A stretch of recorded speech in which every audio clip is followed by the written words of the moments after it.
What's up everyone, how are you all? Today we are back with another blazing Naruto story. What if Godlike Naruto is Immortal Kakashi and council bashing? If you enjoy then please like, share and do comments.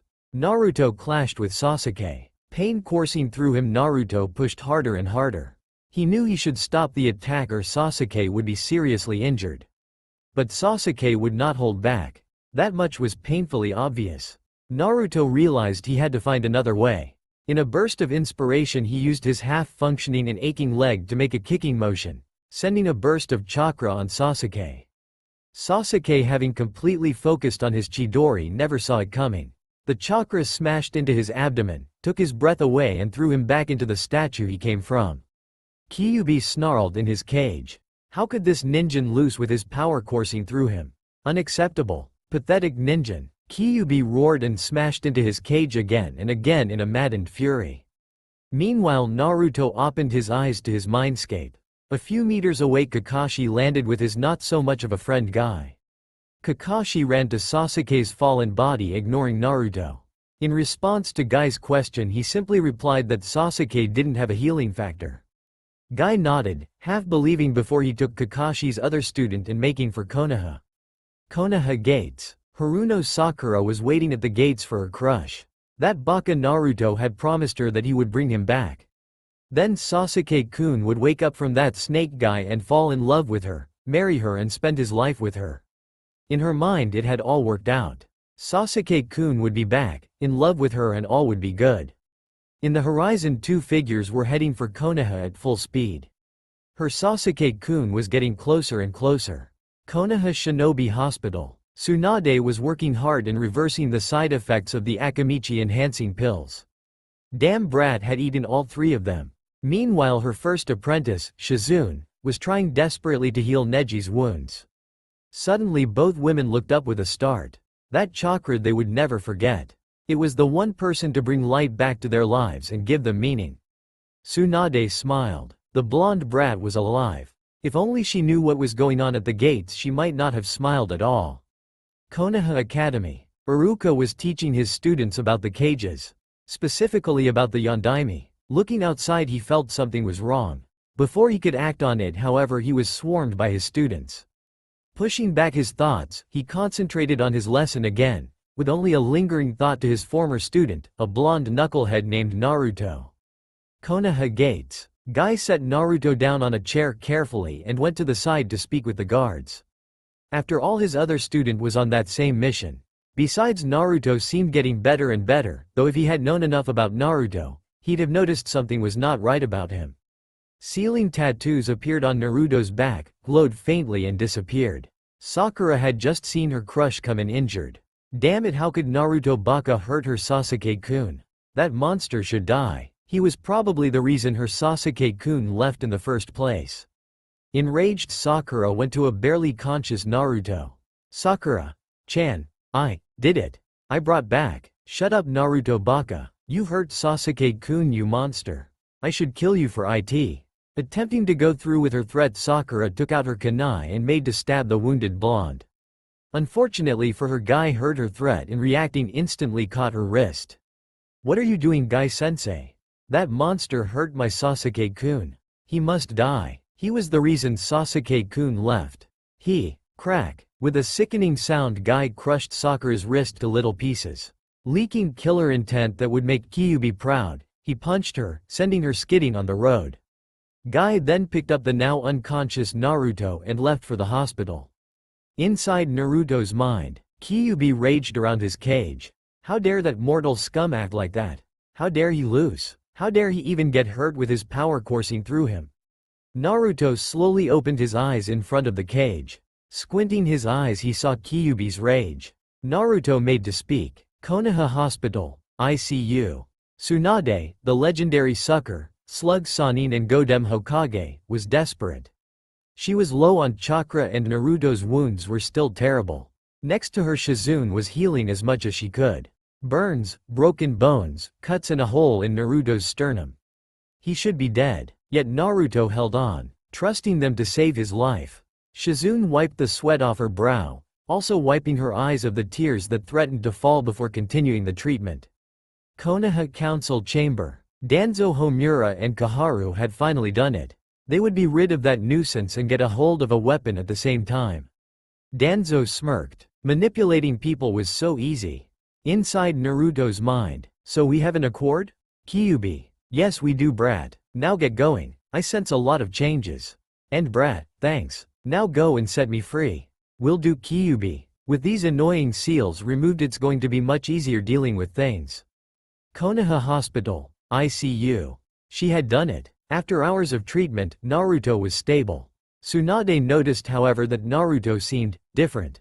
She couldn't place her finger on it just yet, but he definitely was different. Just as she was going to leave though. Hey there Ba-chan. Naruto? You're up? Damn it brat, you scared me there. Yeah I am. Now Ba-chan.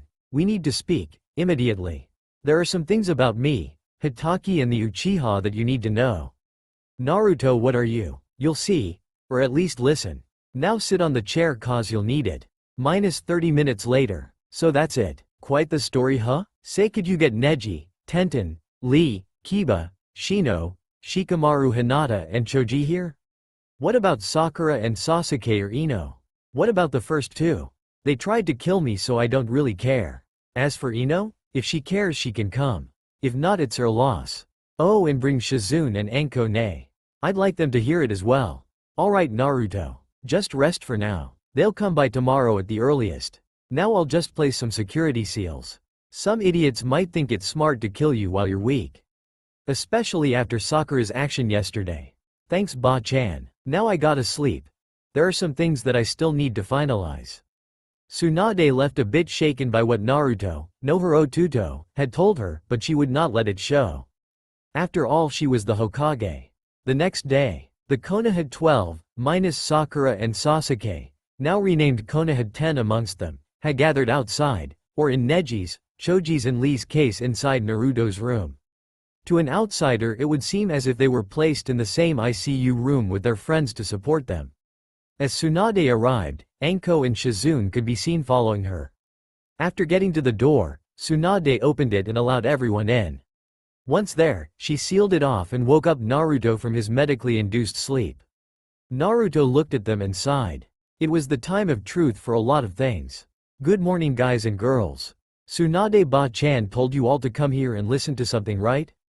It's storytelling time I guess and my story begins some 13 years ago. Just a few months before I was born. Now I'd like you guys to keep your questions at the end okay? Now here I go. I'll start with who and what I am. My name is Uzumaki Naruto. And I am the Jinchuriki of the Kyuubi no Kitsune. In other words I am the container of the Kyuubi. You see Yondaime couldn't kill the demon. So he chose another way to stop it, namely sealing it away. However due to the strength of the demon no item or holy altar could contain it. No animal resisted and no grown man stand the Yukai inside him. The only way to seal it away was by sealing it inside a newborn child. However Yondaime was cunning. Not only did he seal the demon away, he found a way to force it to help Konoha. His seal allowed the container to drag out the power of the demon and use it for his own needs under extreme circumstances. I am that child. The child with the demon inside. The child this entire village hated as if I was the demon itself. Yondaime's wish that I be seen as a hero for stopping the demon was ignored and I was despised. Your greatest hero condemned me to a living hell. Now for something more shocking. Kyuubi is not as evil as you think he is. Ignoring the shocked faces he raised an arm to silence them before continuing. Make no mistake, he is not a good guy. He is not caring or kind. However he doesn't attack humans. Why? Because simply he doesn't care about us. He doesn't give a damn whether we live or die. Besides according to him we are weak and fragile, not worth his time. So the logical question is, why would such an uncaring being attack Konoha? After all he wouldn't stand to gain anything. The answer is that he was forced to attack. Not only that but he was condemned as much as I was. The Uchiha clan's Kage Genkai has 2 hidden levels. To unlock the first you must murder your closest friend. To unlock the second you must murder your own brother. Rip his eyes off and replace your own eyes with the stolen ones. So why would someone do this? Simply because the second level gives you the power to control the Kyuubi. Not complete control but enough to force Kyuubi to attack whatever enemy you desire. In order to control it better though, the only Uchiha with this power, the now immortal Uchiha Madara, former head of the Uchiha clan, placed a berserker seal on Kyuubi. This way his pet would be unable to ask for help or fight his influence. This led to Kyuubi's attack on Konoha 13 years ago.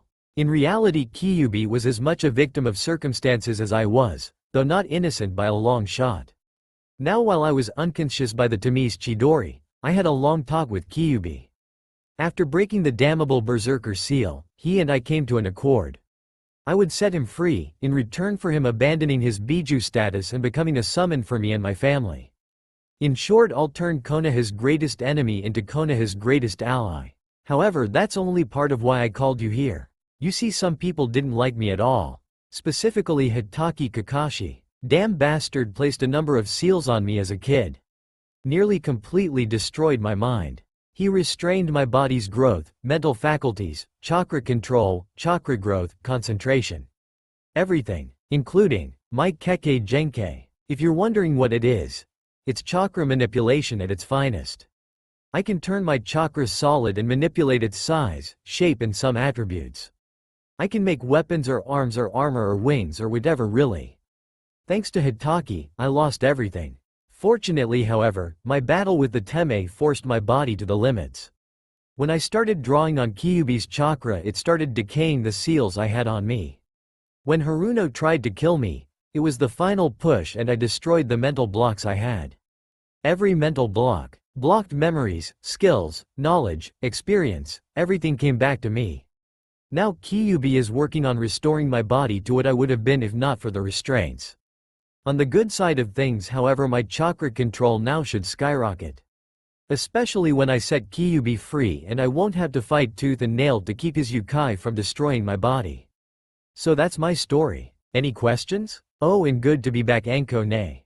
Everyone, even Tsunade, were looking at him. Anko snapped out of it before the rest and grabbed her Tuto before giving him a noogie. Good to have ya back, brat. Really missed ya there. Snapping back to a serious attitude, Anko continued. So it was that damn Hitaki, huh? So what are you going to do, brat?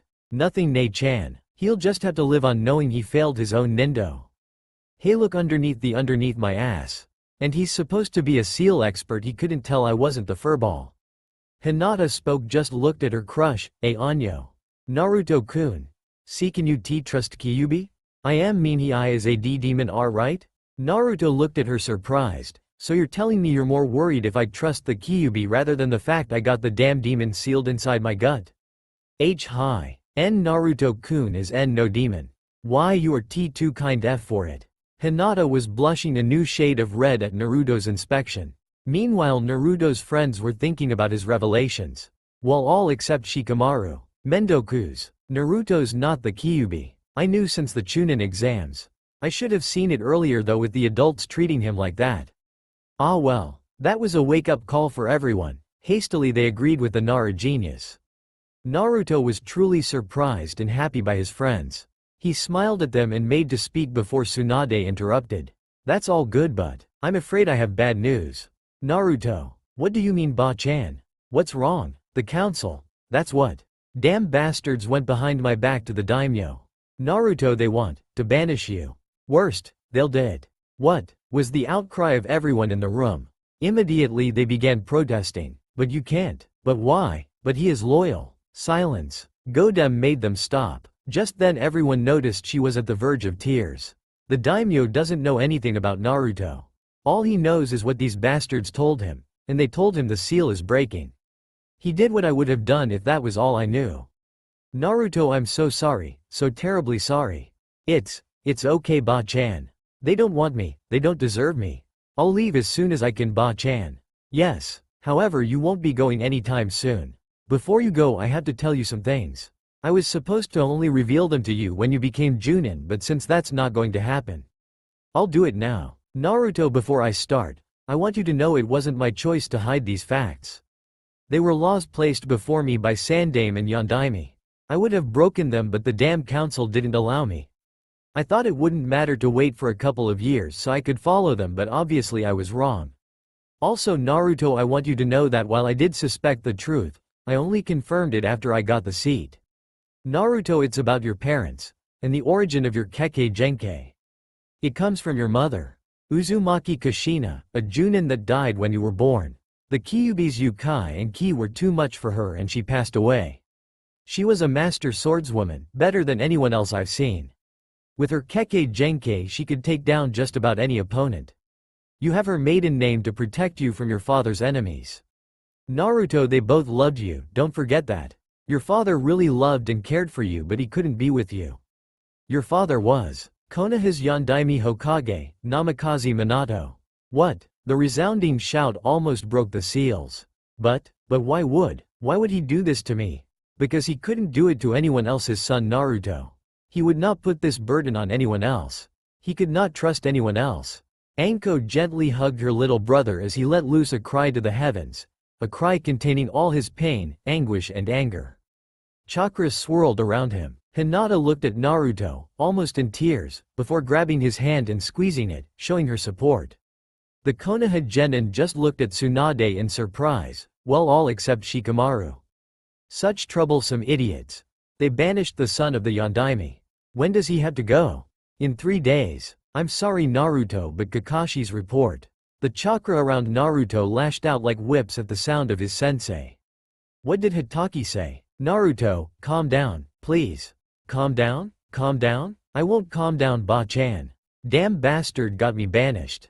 I'm betting the second he learns of my dad, he's gonna come to me all smiles and apologies and shit so he can be my best friend.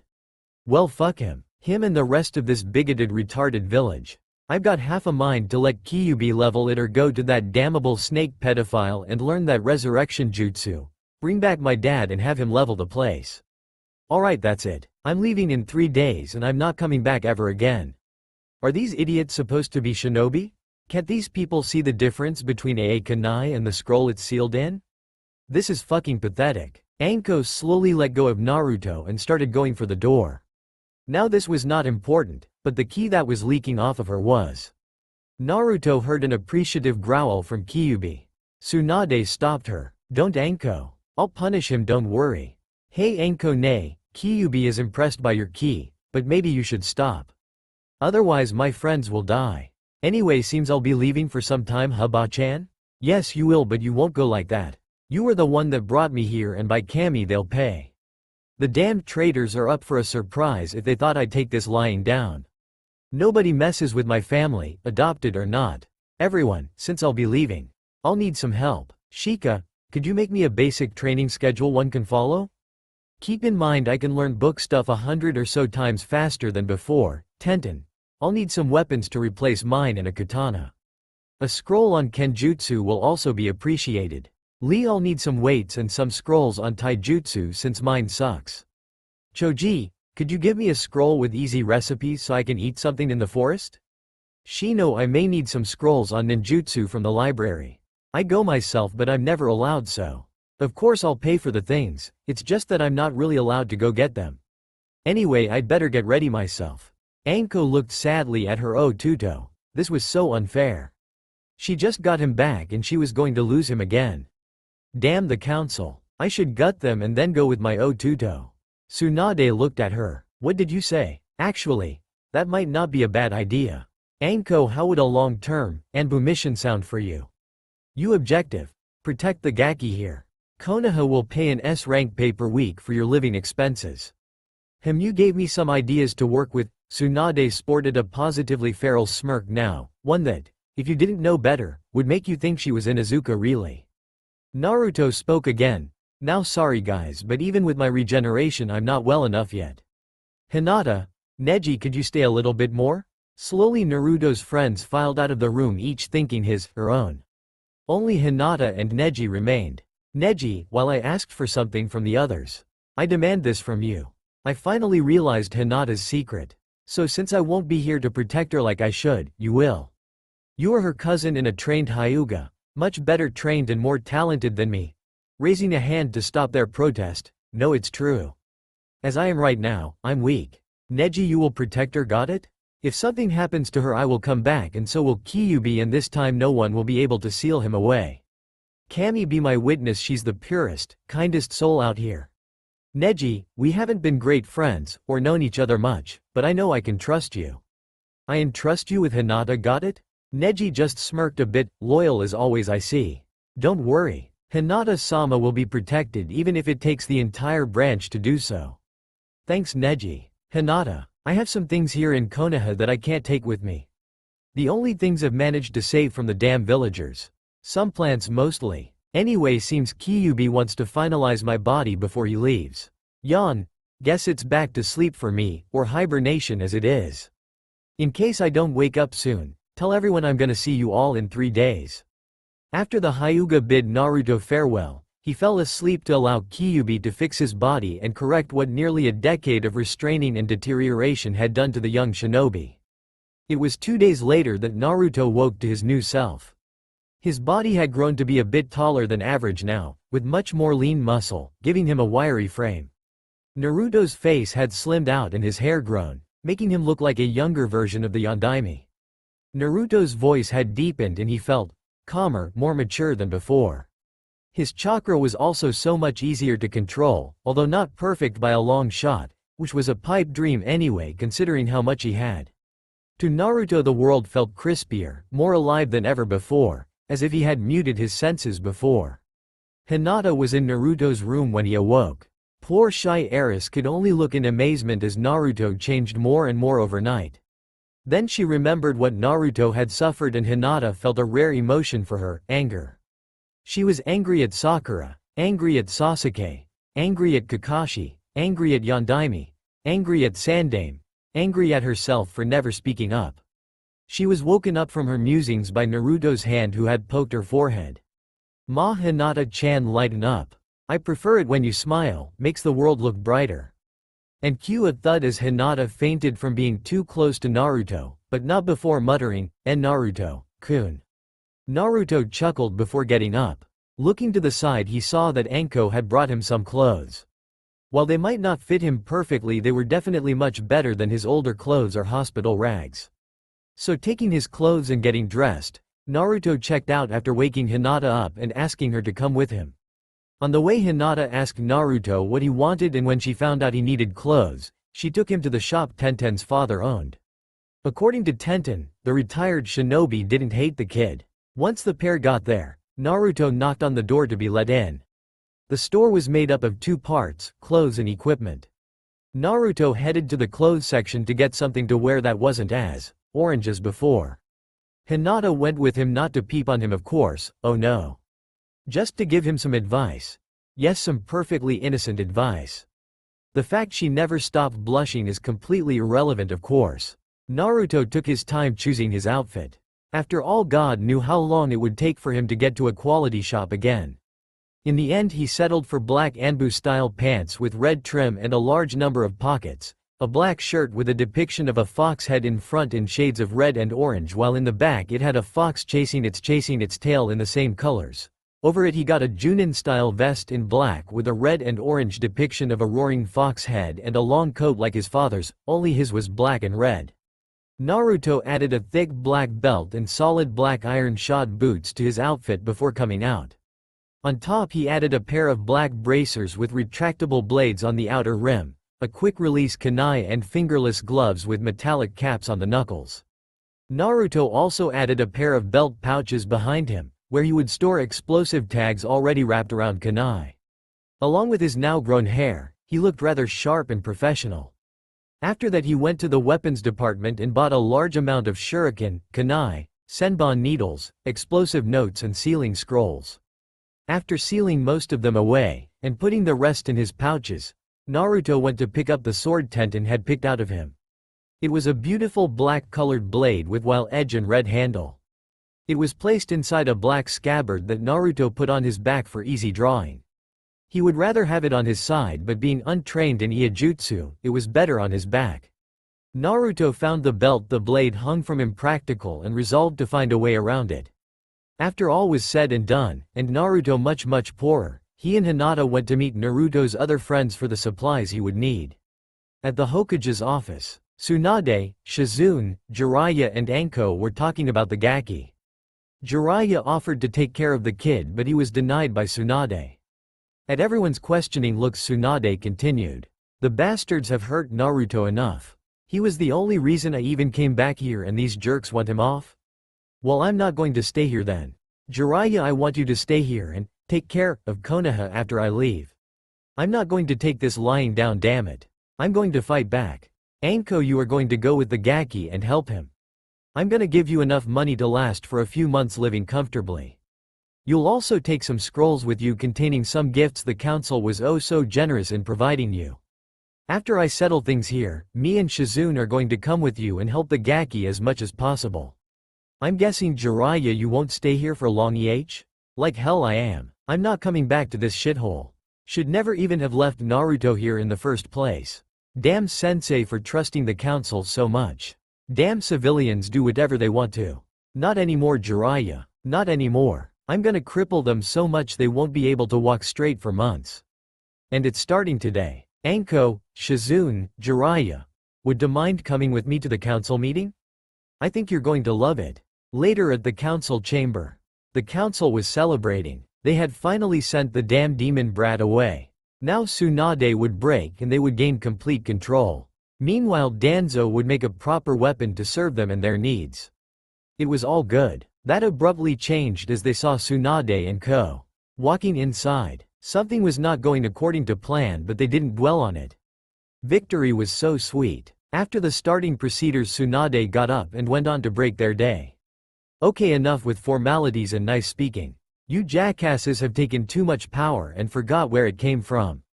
You bastards banished Naruto? Under whose power? Who the fuck gave you dim-witted fuck-ups the power to banish one of my shinobi? You forgot one simple thing, you sons of bitches. This is not a fucking democracy. Here I am judge, jury and executioner. Now shut the fuck up.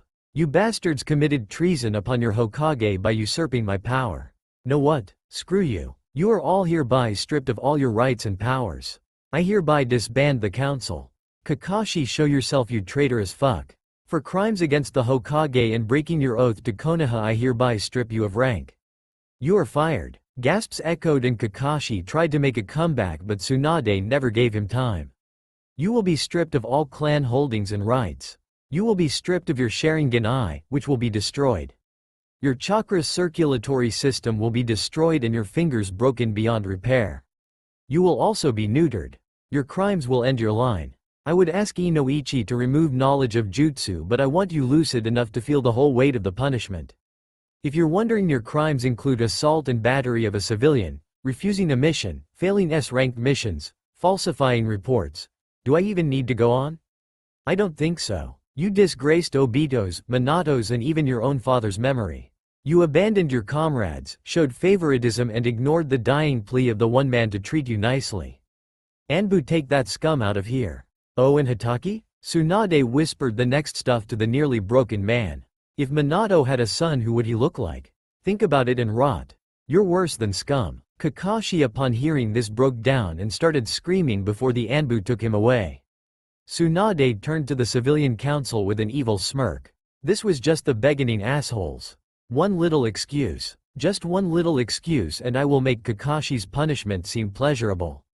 You are dismissed. Permanently. Tsunade turned on her heel and left the gobsmacked council looking at her. At the exit she stopped and looked over her shoulder. Oh, and I took some liberties to make sure this doesn't happen again. I have sent the fines for your treachery to the banks already and cashed them out. I also made sure to tax you for the years you haven't been. Lastly, I'll be checking over some accounts. Wouldn't want to have someone stealing other clans' money or Kami forbid Konoha's treasury now, would we? Have a nice day, jerks. And with that, Tsunade left the council with a snickering shinobi council, a laughing Anko, a giggling Shizune and a nearly crying Jiraiya. This was so much fun. She should do it more often. With Naruto and Hinata. Naruto stopped eating his beloved ramen from heaven and looked towards the Hokage tower. Anyo Naruto-kun, what's wrong? I dunno, Hinata-chan. Just got the sneaking suspicion I should be rolling on the floor laughing and then hug Ba-chan. Ignoring his feelings, Naruto dived right back into his ramen with a vengeance. Taking care to order a bunch of extras, for the way, sealing them in his scroll. Choji's recipes were good, but nothing compares with Ichiraku's ramen of heavenly goodness. Just ask Naruto. He knows his ramen. Naruto spent that night in Anko's apartment, enjoying his Nei-san's dango and stories, sharing his pain with the one other person to understand him to some point. The next day, Hokage Tower, 3 hours before banishment. Naruto stood on top of the Hokage Tower, hell-raising smirk in place. Beside him the rest of the Konoha 10, Tsunade, Anko and Shizune stood. They all had the most wicked smirk on their faces. Some members of the Shinobi Council stood next to them as well. They knew what was coming, but they had to see it with their own eyes. Naruto walked at the edge and removed his shirt, revealing his stomach. Channeling a bit of chakra, the seal containing the Kyuubi appeared. Naruto smirked before clapping his hands together and emitting a huge amount of chakra. Naruto started doing hand seals that, if one knew, were the hand seals for summoning the Shinigami in reverse order. Shiki Fuujin. Kai. With that cry, Naruto slapped both of his chakra-charged hands on his seal, channeling more chakra than any 5 Junin had, into the seal. To everyone's amazement, the seal started dissolving and something came out. A blinding flash of light came from Naruto, and out of the seeming sphere-shaped globe that erupted before him, 4 red-haired legs appeared, followed by 2 bunny-styled ears and 9 tails. By the time the light faded away, Kyuubi no Yoko was free. Kyuubi roared, shaking the village. Naruto almost fell to a knee from the exertion. He wouldn't allow it though. Hinata made to support him, but Anko stopped her. Naruto had to do this alone. Meanwhile, civilians and shinobi were looking in abject terror at the figure of the Kyuubi. The demon lord was back and there was hell to pay. The more reasonable of them understood the fact that maybe they had pushed a bit more than the seal could take, and now that it wasn't in place, well, it wasn't gonna be nice. Karma was a real bitch. The rest just curled up in balls and cursed the demon brat. The great demon roared again and life seemed to be squeezed away. Meanwhile, Naruto had erected a barrier with his chakra protecting his friends and allies. The rest were not so lucky. As Kyuubi made to smack his tails on the ground. Oi Kyuubi, stop scaring the heck out of these idiots. Ha ha ha, just like you squirt. Not even before me do you cower. Impressive, just like your father. Guess it runs in the family furball. By now most shinobi that weren't drowning in pools of drool from the shock and fear were listening. Who the heck was Naruto's father that actually impressed the demon lord? I still remember that blonde gaki on top of that ugly toad Gamabunta. I tell you, your dad and that huge frog made on heck of a team. Second human to survive my wrath and the first to actually impress me. I guess that makes you third and second, hubrat? Dawning realization came upon the few that were still sane. Gamabunta plus blonde equals Yondaime. Oh holy fucking crap of a hell chicken. They had been hurting the Yondaime's own son. Told y'all it runs in the family. Though my mom's has better firepower. That Keke Genkai Hitaki suppressed? I tell you, chakra manipulation has never been this fun, Kyuubi. No wonder mom was called Crimson Death. Heck, she would have impressed you too if she hadn't been poisoned by that fuck-up Danzo and his butt buddy Orochimaru. Konoha was shaking in her imaginative boots, or sandals as they were. There was only one Crimson Death, and that was Uzumaki Kushina. Now the problem was, Kushina's Keke Genkai plus Kyuubi's power plus pissed off wielder equals Onage and PWNAGE. Hey, if you're anything to go by, I wouldn't doubt it. Really the most unpredictable shinobi of the world, brat. Managing to find and destroy that accursed berserker seal that had me acting like a mindless animal at the behest of that Uchiha bastard. Things were not good for Konoha, that much were certain. Those that had been celebrating about the brat's banishment now were cursing themselves and their luck. Maybe if they offered accepting him or money or wives, he'd come back. Then all would be good, right? Right? He wouldn't say no if they made him Junin or gave him jutsu. Right? Anyway, as much as I loved talking to Kyuubi, which is not much compared to me talking to Anko Nei, we gotta complete our deal. I've let you out and even let you scare the crap out of Konoha. Got your preparations finished on your side? Hey disrespectful brat, I still am the most powerful Biju, dammit. Show me some respect. Then again, if you did, you wouldn't be Naruto, would you? Anyway, yeah, I completed my side. I'll give up my place as a Biju and go home to my vixens, while giving you the summoning scroll for the Kitsune demons. Who would have thought I'd end up supporting the village I almost destroyed? Even if had gone half-assed on you. Or quarter-assed as it were. Anyway, here's the summoning contract. Sign it just like the toads and let's get this over with. Kyuubi flicked one of his tails at Naruto and something landed before him. Naruto took his time cutting his finger and scribing his name on it. Hey, thanks Kyuubi, you're not a bad guy after all. Just a little bit on the bloodthirsty side. Anyway, I'm done. Don't ya worry Kyuubi, I'll call you out to play often I think. Especially if any Konoha bastard wants a piece of me or me to come back here cause of who my parents were. Anyway, don't ya have a family to get to? I'm sure 13 years away from the missus must have been hard. I don't even want to imagine what that liquid was in the seal's room. Kyuubi made a disgusted face. Meanwhile, Konoha blanched at Naruto's declaration of calling the Kyuubi if they tried to get him back. This was so not good. Hey, I had to relieve myself, you know. Hey, I'm only joking. It was just your unshed tears from all the shit these fools put you through. To think they confused a scrawny weak ninja brat with me of all things. Bloody idiots. If you were me, they'd have died the same night they first tried to murder you 12 years ago in that cradle. Fey idiots. Anyway, before I go I'll give y'all a little gift. I'll strengthen your bloodline a bit. Of course it won't be like the Sharingan I made some few hundred years ago. I learned my mistakes from that fiasco. Instead, I'm just gonna give you all elemental affinities and the ability to use affinities you can manipulate instead of the raw chakra with your Kage Genkai. Knowing you, that's gonna be more useful to you than that damnable Sharingan. To think I made that. Even if I did it to combat the damned dragon's Byakugan, it wasn't one of my brightest moments. Anyway, I'm gonna have some fun with my vixen instead of griping like an old fox. See ya brat. With an earth-shaking roar, Kyuubi's Yukai flared around him before a smoke covered him, and when the smoke was gone, the Kyuubi was gone as well. In his wake he left an exhilarated Naruto, his happy friends, a terrified village and a catatonic Kakashi. Damn furball is not gonna let his mate get out of the den for the next week. Hey, whatever, he deserves it. I just hope he doesn't get any kids yet or he'll be moving here full time to escape his mate, if any stories he has of her temper are anything to go by. Naruto chuckled to himself as he let the barrier collapse. Most of Konoha 10 and Naruto's few allies by now were just gawking at the blonde. Seriously, who had the guts to talk to the effin' Kyuubi like that?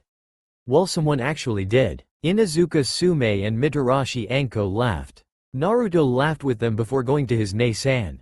Alright Anko Nei. We'll wait a bit and then I'm gonna summon us a kitsune for transportation.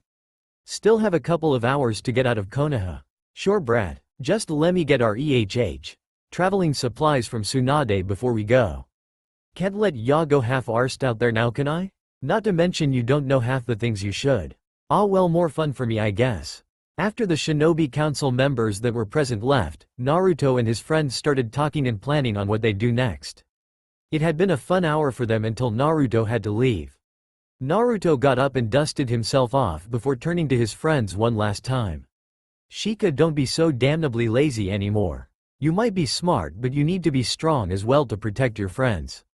Choji, make sure he stops being so scrawny and weak. In fact, cut down on your dosage and up his. Ino, keep these bakas in line, okay? I swear sometimes they're hopeless. Lee, continue on your path, just tone it down a bit. Passion is nice, but sometimes discretion is the better part of valor as they say. Tenten, keep that baka alive, okay? Neji, now that you've opened your eyes, look for what's truly important and keep it safe. Friends, true friends, are something worth giving your soul for, not merely your life, I should know.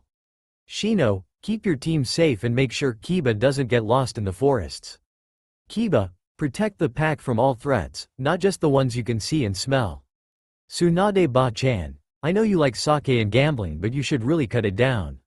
Life is short, so make the most of it. Shizune Ne-chan, keep Tsunade in line. She's got a new stash in her office by the way. Naruto turned to Hinata and looked straight in her eyes. I who have ignored your existence for the longest time, cannot ask anything of you Hinata-chan. I can only tell you that the strength you have is greater than anyone else's, for your power is your kindness. I believe in you. Leaving poor Hinata in a daze, Naruto gathered his chakra, made a few hand seals and summoned a large fox. It was about as large as a horse, with 3 tails and was colored rust red. So you're the one Kyuubi-sama told us of. You don't look much, and yet I could summon the old furball here and have him kick your ass. Not all things are obvious Kitsune-chan. Just as Kyubi-sama said, "You've got spunk." "Very well, what do you need me for?" "I just want you to carry me an Anko Ne here somewhere."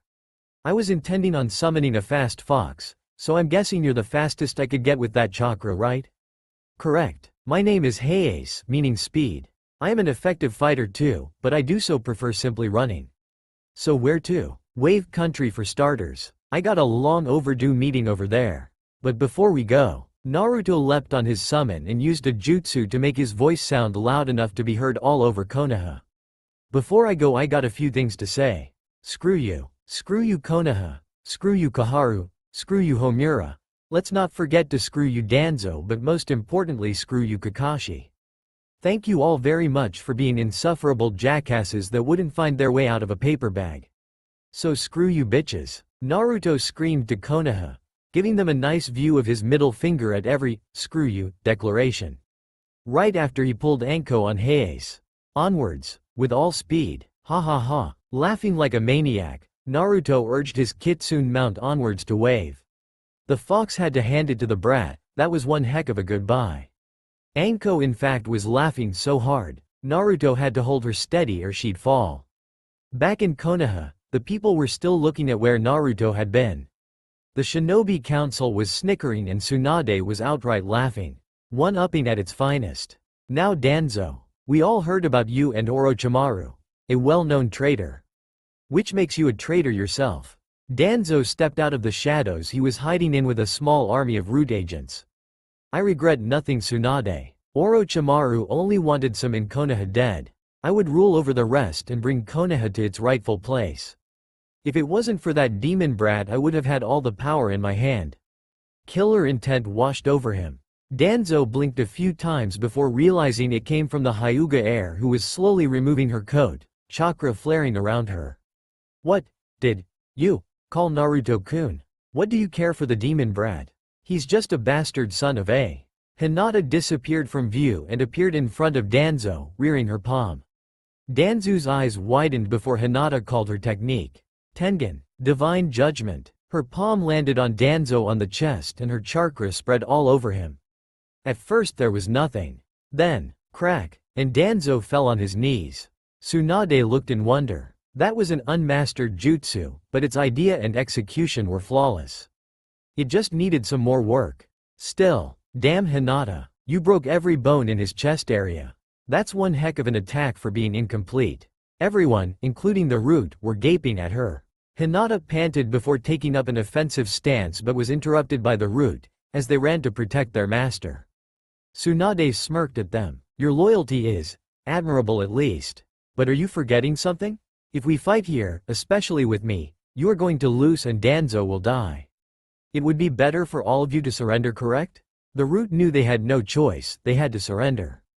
After all, Tsunade was bound to heal Danzo-sama. Bowing their heads they kneeled before Tsunade as Anbu came to take them away.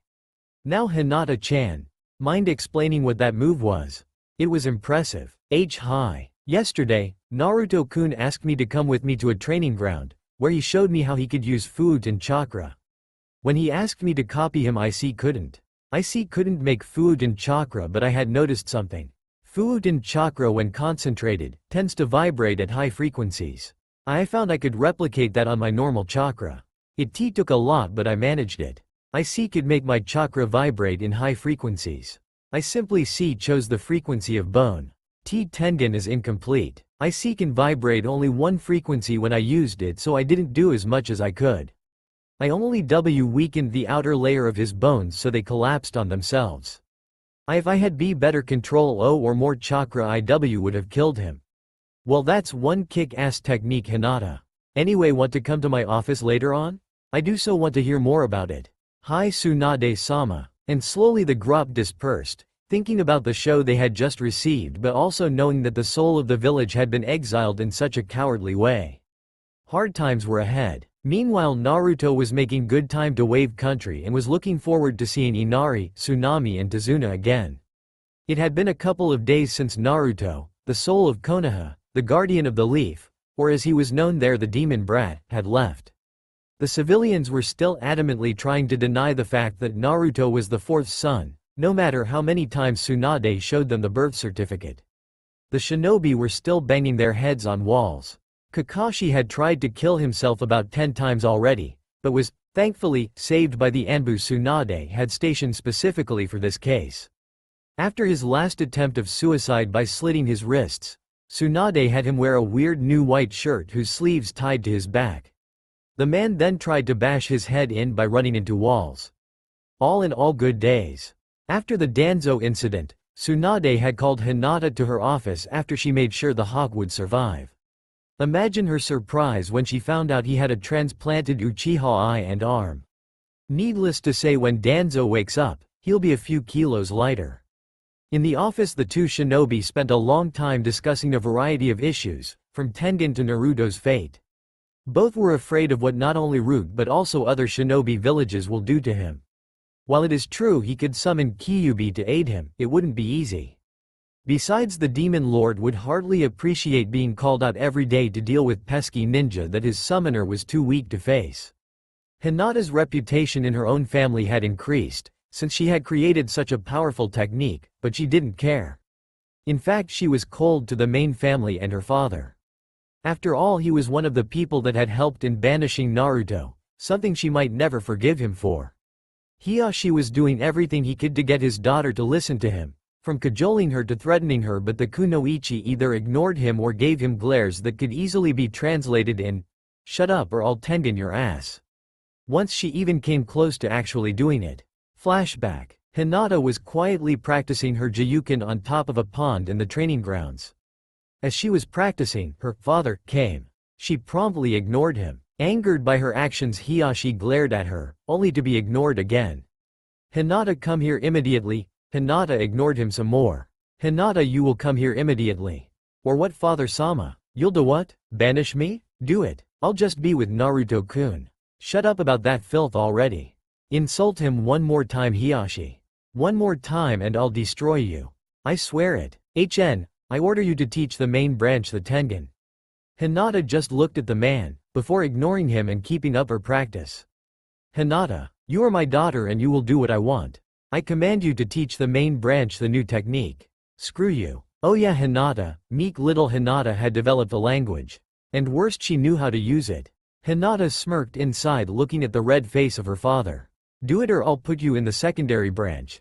I will not take no for an answer." "Will you take a knee to your balls as an answer then?" "I'll be more than happy to comply. Now get the heck out of my sight, you decrepit old fool. You were never a father to me, so I am not a daughter to you. Now beat it before I demonstrate Tengen on you. You insolent bitch." Never bowing to your superiors, just like that fool of your mother and that damnable demon brat Uzum, Hinata sped on to her father. When he raised his hands in attempting to block her Jiyuken strikes, their bones shattered by the force of Tengen. Hinata smirked before twisting around the head of the Hyuga clan and using normal Jiyuken on his legs. The man fell to his knees before feeling Hinata's chakra-charged, cool hands land on his neck. "You are a fool, Hiyashi. A decrepit sore loser of an old fool. You constantly scheme about everyone, your own flesh and blood being nothing but tools before your ascension to more money and power. Tell me, old fool, what will your money help you if I just kill you right here and now?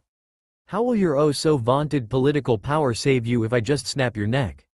What are you going to do? Glare me to death? Fool, now be gone from my sight. You're unworthy of a killing blow, blind snake." Hinata left her father alone, not even bothering to call for someone to pick him up. Obviously, since then she lived with a certain Senju. End flashback. It was a few days after that when Hinata was walking around Konoha, looking for a shop to buy groceries. Ever since she defended Naruto's honor, many shops either kept hating him, stubbornly believing Naruto was a demon, or kowtowed like the fools they were in order to gain some sort of redemption in his eyes. So Hinata was looking for a shop she could shop normally at, in other words, a shop that had treated Naruto right. And guess what? There was none. Hinata sighed. This was ridiculous. A shinobi village, the one considered the strongest too, and it was filled with so many idiots. It was during that walk that Hinata felt some killer intent towards her. Silently she jumped on a roof and looked around. Around her a group of 12 shinobi appeared, all with blank masks with a "nay" symbol. Like one, they drew their blades. As they readied to attack, Hinata took her stance and mentally apologized to her Naruto-kun that she may not see him again. As the group charged a chilling chuckle, so cold and mirthless it would give Orochimaru a run for his money, echoed. Following it, a childish giggle sounded. As everyone looked around for the source, a pitch-black, red-eyed, three-tailed fox, the size of a horse, rose from Hinata's shadow. On the opposite side, a white-tipped, blue-eyed, blue-colored two-tailed fox, a bit smaller than the other one, apparently appeared in front of Hinata. "If you value your lives, you will leave. We will not allow anyone to hurt Hinata-sama," said the black one in a gruff voice. Yeah, leave now. Hinata-sama's the best and we'll protect her," spoke the white one, sounding almost like little girl. The shinobi hesitated but for a second before attacking. The foxes didn't move as the group closed in. Suddenly the black fox thrust its tails into the ground and amazingly enough they sunk into it, only to erupt in front of 3 shinobi, stabbing them in the chest, instantly killing them. The white one gave a foxy smirk before charging ahead. As the first enemy made to slash it, she seemingly disappeared and reappeared behind the operative already biting the neck. With a twitch, the shinobi's neck was broken. The white fox didn't finish though, as she leveled her tail to another pair of enemies on her sides, and there seemed to be a distortion in the air, as if the tails were covered by near-invisible drills. The fox then somehow threw the drills by flicking her tails, impaling the unfortunate enemies on the torso, spreading blood and gore around.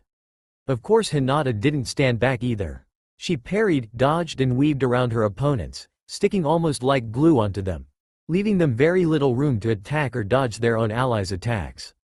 Hinata was scared, yes, but the private lessons she'd had with Tsunade aided her in avoiding just about any attack on her. A few nicks here and there were nothing though. The 6 remaining assassins paid no attention to their dead allies, which in hindsight proved to be their undoing, as the foxes seemingly went berserk at the sight of even a slightly injured Hinata. The black one roared and made tails of raw shadow come out of the shadows of the attacking shinobi, constricting them, while the white one glared at them before turning in the same near-invisible state of wind displacement her tails were surrounded by before. The only thing that remained were the 2 damning blue orbs that once were her eyes. With insane speed the now colorless fox charged right through the assassins, tearing them to little bits, like a giant drill ripping through rock. Hinata looked at her apparent allies. They obviously were not normal foxes. Were they summons? She had never heard of fox summons. Then she remembered that Naruto had acquired the demon fox contract. So these 2 might have been sent by her Naruto-kun. The thought made her blush cutely. Anyo. Thank you very much for helping, but who are you? Relax Hinata-sama. We have been sent by Naruto-sama to watch over you. He realized that there are many who would harm you to get to him, so he sent us as your bodyguards. My name is Kage, lead assassin. I must offer my apologies. You were harmed due to my incompetence. I shall seek to rectify myself as soon as possible, spoke the black fox. Yeah, we're both sorry you got hurt Hinata-sama. Naruto-sama will be sad. My name is Kage, by the way. I'm good with wind stuff.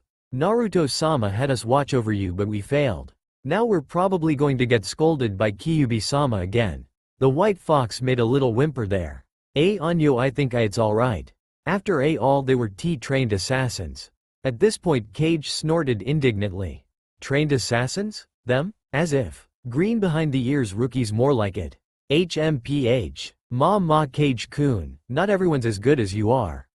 Besides, compared to you they're green behind the ears rookies. Or rather pale in the face rookies. Kage giggled at her own joke, not caring about the other sweat drops.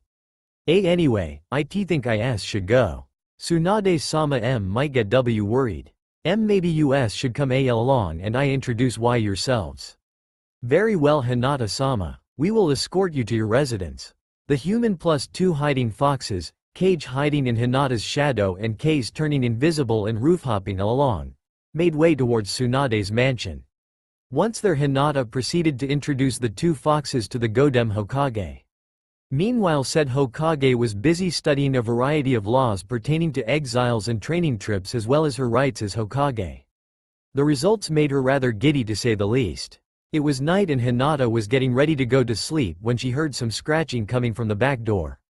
Curiosity getting the better of her, she went to check it out, comfortable in the knowledge that her two foxy bodyguards were close by and ready to pounce. Opening the door, he saw a cute little chibi fox swishing its tail. Trying desperately to resist the urge to glomp it, she leaned towards it slowly. It yipped cutely once and licked her approaching hand. It was the end for poor Hinata. She tried in vain to resist it, but kawaii, and cue a chibi fox kid getting glomped by Hinata. As the girl squished the poor fox in her hug of pleasant death. Not my creation, but I don't remember who I got it from. I do remember it's a FIC in my fav list though. It tried in vain to escape, only now realizing what that look meant. After Hinata calmed down a bit and started petting it, she asked it where it came from. Well, she didn't expect it to answer, but I come from Naruto-sama, Hinata-sama. I am Ongaku. Pleased to meet you. The little kid finished it with a little yawn, making Hinata begin sweating, trying to resist the cute aura of the little furball. I am a little tired, but Naruto-sama sent me to give you and his ba-chan a message. Mind if I take a nap? And so the little kid curled up in Hinata's lap and went to sleep. Unbeknownst to the human and kit, the owner of a pair of red eyes sighed in dismay. Hinata carefully picked up the kid and took it to her room before going to sleep in her own futon. After she was asleep, the kid got up, winked to the aforementioned owner of red eyes and went to sleep on top of the kunoichi. At the morning, Hinata woke up after one of the best dreams ever. She and Naruto on a romantic picnic, after which a long list of X-rated activities ensued. Feeling a weird object in her arms, she moved a bit, thinking it was her teddy. Well, until two things happened. She remembered that her never had tails, and most importantly, the teddy moved. Drowning a squeal of fear, she slowly opened her eyes, half hoping Naruto was there. She was disappointed though, for her hug buddy was Ongaku the chibi fox. She managed to pout for a good 4 seconds before Ongaku yipped once and licked her face. Hinata giggled and got up. Ongaku now resting around her neck, tail swishing left and right lazily, as she made some coffee for Tsunade. In the past days she had found out about Tsunade's sake binging, something that Naruto's exile didn't help much with, and realized that a good cup of coffee was necessary to wake the Hokage up. After making Tsunade's coffee, Hinata started on breakfast, knowing full well that Tsunade's extensive training took more out of her than most people could imagine. Some 30 minutes later, a groggy Tsunade stumbled into the kitchen and took the offered cup of coffee. After drinking a bit and managing to open her right eye at last, she noticed Hinata's new fashion item. Then she realized that accessories, no matter what, don't have swishing tails. The accessory then seemed to jump off Hinata's shoulders, onto the table and make its way towards the slowly awakening Hokage. Ongaku then tipped her head to the side, gave her the best puppy eyes look ever and yipped cutely. Tsunade never stood a chance. Kawaii. And for the second time in less than half a day, Ongaku was glomped and subsequently petted by a female. Hinata giggled at her sasho. It was nice to see that she still had some love for all things cute and cuddly. So Hinata, how did you find this cute guy here? And tame him at that? Hinata made to answer, but the chibi fox acted before her by somehow managing to pout and answering. I am not a he. And I am not tame. I am the Kitsune Ongaku. Naruto-sama sent me here to give you a message from him. Tsunade blinked once, twice, 3 times, before looking apologetically. I'm sorry if I insulted you. So Ongaku, right? Well, what message did Naruto have for us? Well, for Hinata-sama, he said he's okay and not to worry, he's having fun and finally getting trained properly. Also, if someone tries to bully you, just let him know and Kyuubi will be greeting them soon. For Tsunade no Ba-chan, he says he's alright, even though Anko is a slave driver. Also, he's in Nami no Kuni, land of waves for those that don't know, visiting a great landmark that shows his awesomeness. Also, he said he'll be staying there for a month or 2 before moving on. He also said that you should warn any more rude you see that next time he's really going to summon Kyuubi. Tsunade sighed before starting to pet the little fox. It's okay, besides I've got some surprises in store for him. Shizune should be wrapping them up soon, hehehe. Nay Hinata-chan, how would you like a training trip with an ex-Hokage? Our destination? Nami and beyond. Of course, it's only a coincidence we'll be traveling with a certain blonde gaki that constantly calls me Ba-chan. Tsunade made an evil-sounding laugh. Hinata looked at her sasho questioningly at first and then with understanding. Hi Susho. I'd love to. When do we leave? Well, first I want you to gather whatever you can, however you can. Things like Jiyukin jutsu and teachings or food and weapons will be invaluable. I've already sent some with Anko, but we need to raid the Hyuga compound. I can't teach you Jiyukin, so we need some scrolls of it. Neji should be able to assist us with this if you tell him. I've got some friends in Anbu get us some of their high-rank equipment and jutsu copies, but we need more. When we leave, we're gonna make sure Konoha won't stand straight for years. As for me, I need to do some twisting to manage and get Naruto's full inheritance and rights out of here. Like the swirl mark on Konoha's symbol and Junin vest. Not to mention wreck Konoha's relations with all the lands Naruto has helped, like Yuki no Kuni and Suna. It's gonna take some time to send the messages out, especially with the former council pulling strings and whatnot. I also had to do a clean-out of disloyal shinobi. It's gonna take some time. About 2 weeks or so. Thankfully Shizune knows everything about this kind of things, so she's well on her way of arranging them. So many things to do, so much fun to be had. Hinata giggled at Tsunade's antics and prepared for her day ahead. Hinata-sama, Tsunade-sama, I think it would be best if for this period you do not split up unless it is unavoidable. This way Kage and I will be able to watch over both of you at the same time. Besides, only an assassin can predict and counter another assassin, and I happen to be the lead assassin of the Kitsune clan. Also, I have some ideas for the future. And so Kage started a discussion that lasted for hours, detailing different escape routes and actions as well as even better ways of sabotaging Konoha. Tsunade couldn't help but like this one. As calm and controlled as he seemed, he was one nasty fox if necessary. In the end, it was noon before Tsunade went to her office, ready to start the first part of the Great Exodus.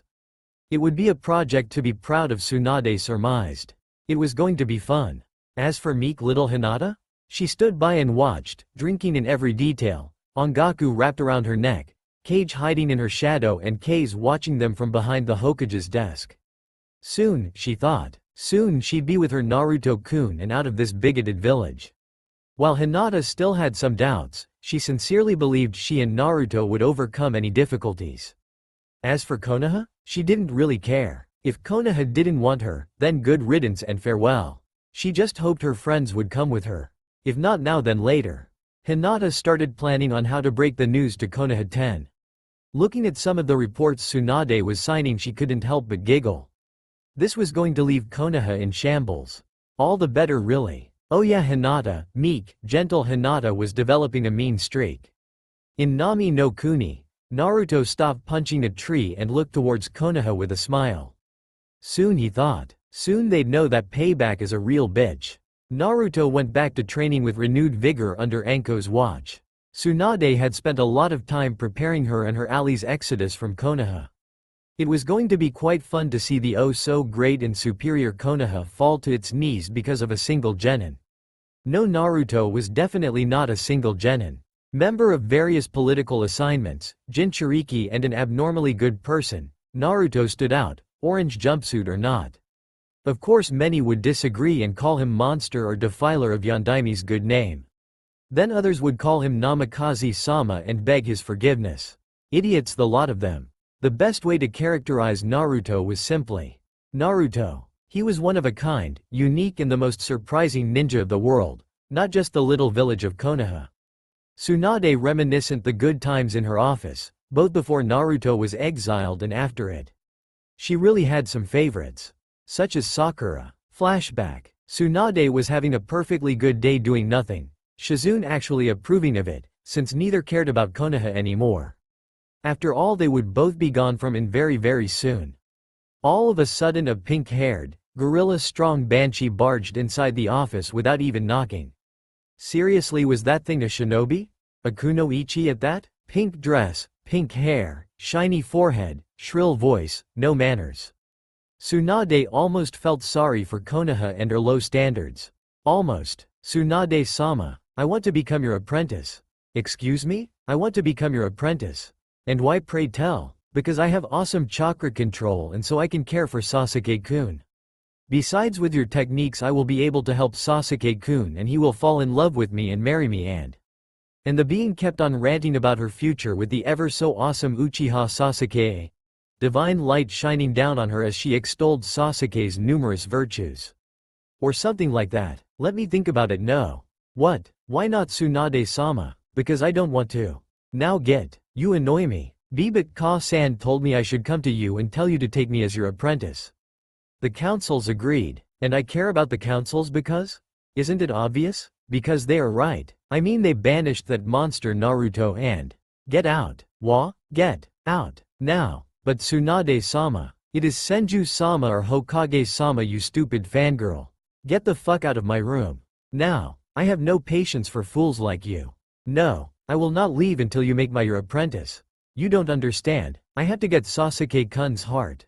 I have to. Suddenly Hinata appeared from a side door before speaking coldly.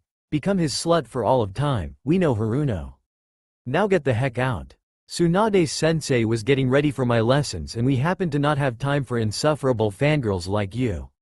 For all your vaunted intelligence you really are an idiot, Haruno. Now leave us alone. Sakura looked at Hinata before scowling. The pale-eyed freak. What do you want? I know you like that idiot fox freak Uzumaki. Hinata twitched. Unless you change. That's it, isn't it? You finally realized how cool and awesome my Sasuke-kun is, That's why you're training with Tsunade-sama, right? Hinata and Tsunade twitched. You want him for yourself, right? So you can treat him and then steal him away from me with your tricks and oversized boobs, right? Even Kage started twitching. Well, I won't lose. Tsunade-sama, I demand that I be taught like the Hyuga here. I can't lose my Sasuke-kun to the hands of this slut. By now even the cute Ongaku was up from its resting place on Tsunade's lap. Tonton had gone with Shizune on an errand, and was looking curiously at her. Of course, as soon as Sakura saw Ongaku she almost flew towards her in order to grab her and squish her, screaming, "Kawaii." Or well, she tried. It seems insulting a certain blonde knucklehead doesn't sit well with a certain Hyuga.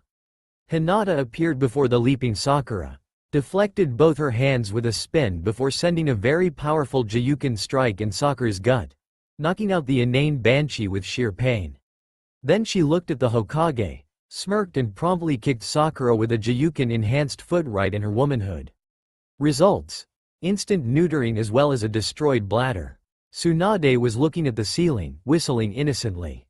Hinata giggled once, in a weird semi-innocent, semi-guilty way that was so out of the way of the usually timid Hyuga before summoning that the Anbu stationed invisible inside the room reacted, half shuddering, half laughing at the unfortunate fangirl. End flashback. Oh, these were fun times, Tsunade surmised. Definitely the highlights of it all. Sakura blew a gasket when she woke up tied to a bed. Of course she tried to press charges against the Hyuga, but with so many eyewitnesses swearing they saw her physically assault the Hokage, it was a lost cause. And the stupid girl didn't even know of the status of her genitals. Tsunade snorted, food poisoning her huge and glorious. It was real fun, just like that time with Sarutobi's old teammates. Flashback. Homura and Koharu, or more commonly dubbed Ancient Duet by Naruto himself, barged into Tsunade's office. The Hokage sighed internally. What was with all those idiots never using proper ways? Half her Junin jumped in from the window, her Anbu and the rest Junin just shunshined, and everyone else barged in like they owned the place these days. Was knocking such a hard job for these people? Or were they just retarded? Then Tsunade remembered that these people hated Naruto for actually keeping them alive, so yeah, that kind of made sense. If they can't tell a 100 feet tall 9-tailed demon lord of doom in the shape of a fox with bunny ears. She still cracked at the nickname Bunny-chan that Naruto affectionately gave Kyuubi, behind said being's back, of course, with the kindest child to walk this land. Well, she would rest her case. Bloody idiots. Was this really the Konoha that her grandfather and granduncle had built? This was pathetic, Tsunade surmised. Just pathetic. Moving on though, the duo of political doom, mental death and moral decay stepped inside, barely noting Hinata standing next to Tsunade helping her with some files. Tsunade, we have come here to tell you of our dislike about your rash actions. You will reinstate the council. It is our decision. Tsunade promptly ignored them and kept talking with Hinata. Tsunade, we do not have time for your childish games anymore. You will listen to us and reinstate the council. Immediately, Tsunade looked up from her papers and looked at them. Your advice is duly noted. You shall be informed of my decision on the matter at my convenience. You can go civilians. The two bristled at this. Tsunade, this is enough. Are you going insane? If needed we shall go to the daimyo and we will get the council restored, it is after all. Would you two shut the hell up? I'm having a real hard time deciding which team to give this D-rank mission to. Cleaning the public toilets of Konohagakure looks real hard. I think our top team, Cell 5, Chunin team consisting of Naruto haters, should handle it. What do you think, Hinata-chan? I have to agree, Hokage-sama, it is indeed a most harsh job, fit only for professionals like Team 5. I think it will suit them fine. The elders once again tried to push. Tsunade, we're warning you. This is going to go to the daimyo. Your head is in trouble here. Of course they forgot that when someone pushes, they should be prepared for someone to push back. Oh really now? Since you're throwing his name so freely, how calling him over here? So I can show him every lie you've told him? Besides, he's been sent the full extent of Naruto's doings. He knows everything, including your conspiracy to overthrow me. So don't go around threatening me, civilians, or be prepared for me to decimate you. I am not a foolish little girl you can push around. I am Senju Tsunade, Godem Hokage. So get the fuck out of my office, you fossils, before I decide to get even. I'm sure everyone will mourn your unfortunate demise from heart failure. No one will ever think about that little poison I made back in the war. Remember it? I've improved it, tasteless, odorless, colorless, doesn't react to any poison marker. Really beautiful thing, truly wondrous. Now get. The elders left knowing they had lost everything. If only Danzo was still amongst them. But the old hawk was still being treated by the medics, who were less than gentle, not to mention his body went through extreme changes with the removal of an arm and an eye. End flashback. Tsunade laughed a lot that day. Especially at the faces of the elders and Cell 5. They really had that coming for a long, long time. Filling a saucer with some sake she toasted to the plan's success. Meanwhile Shizune was busy as hell. Between her rounds at the hospital, the library raids and the law twisting she had to do. It was real hard. She could rest easy though, as far as Tsunade was concerned though. Hinata would keep her in line. Hinata and the rest of Konoha's 10 were in Tsunade's house, having what could be called a war meeting. It came as a surprise to most when Hinata appeared at their house and asked them to come over to Tsunade's home to discuss some things. So how's everyone? I asked why you to see come because I avenue to tell you something. In a couple of weeks. I'm leaving Konoha. Of course said statement caused a lot of shouting, protests and questions. Hinata took a deep breath, steadied herself and began. It's because I just can't stand being in a place that hates Naruto-kun. Most still hate him even after they found out about the fox. The rest just try to play good with him to get their hands on his clan name. It is in short disgusting. I hate it. So, I'm leaving this place. I mean, what do I have here? I have 2 friends and an abusive family, which is much more than anything Naruto-kun could ever claim. So I'm going with him. Besides, I won't be going alone. Tsunade-sama and Shizune-senpai will be coming along as well. You can come with me too if you want. You and your clans. I mean, this is not Konoha. Not the Konoha it is supposed to be. Look outside, it's a bigoted place filled with fools. I hate it. I'm going with Naruto-kun. I called you here to tell this as well as invite you with me. However, you don't have to make this decision right now. Think about it. But why should we leave? I mean, Konoha is our home. Countered Kiba. We can't abandon the pack. I never said this, Kiba. But tell me, what do you fight for? You fight for your home, right? What is your home? Is it the wood and stone or the people that make it? Think about it, Kiba. Besides, I said you don't have to make the decision right now. Nor do you have to go along. I happen to know some things. After Tsunade-sama will be gone, Jiraiya-sama will become Hokage. You can leave with him. You and your families. We'll cut the chain that binds us to this place, trapped by civilians, and be free for once. We'll probably become nomads for some time, going from place to place until we settle down and make a new home.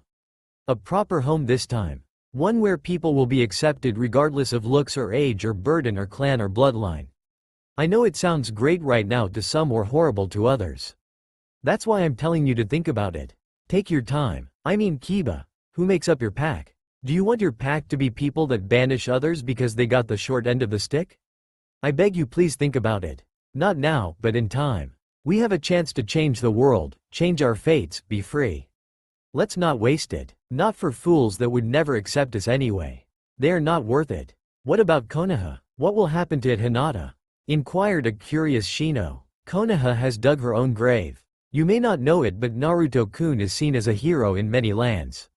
Exiling him for a burden he never chose isn't going to sit well with them, and unfortunately for Konoha, they are very important people like Nami no Kuni and Yuki no Kuni. Not to mention other lands will stop trusting Konoha. I mean, we just exiled the son of our greatest hero for keeping everyone safe, while completed his mission. Not to mention the fact that Naruto-kun has the power to summon the Kyuubi in a powerful Kage Genkai. Few will trust Konoha any longer. If Konoha doesn't fall from lack of external funds, it is going to fall from lack of internal funds. The Namikaze, Uzumaki and Senju accounts consist of about 50% of Konoha's cash, and it's going away soon. Not only that, but Tsunade-sama went to the daimyo and told him the full story about Naruto-kun. I read the letter he sent.